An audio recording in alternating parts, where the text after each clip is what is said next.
Đầm lai chỉnh chiên tập bòn chọn ánh khẳng khăn nông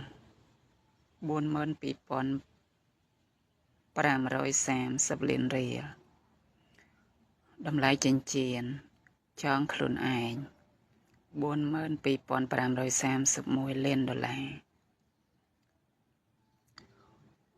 តម្លៃអង្កាំត្បូងស្រូបពន្លឺ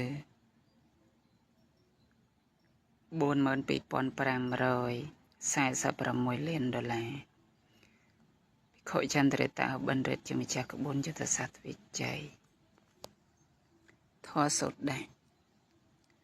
ដំរីថោខឹងថោវងវែងថោធាតដីធាតទឹកទីខ្ចោះទេភ្លើងកាយវិចិត្រចិត្តសង្ខេមន្ទៀងបច្ចុប្បន្នអតីតអនាគតថយចតុក្តីចសុក្តីមិនមែនខ្លួន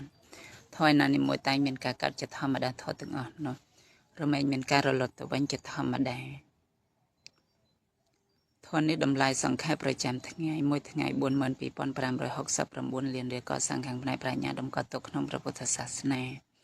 ហាមផ្ចាញ់ចាលបើជនណាបំពេញត្រូវពិន័យឲ្យកើតក្តីទុកក្នុងមួយនាទី500ជាតិ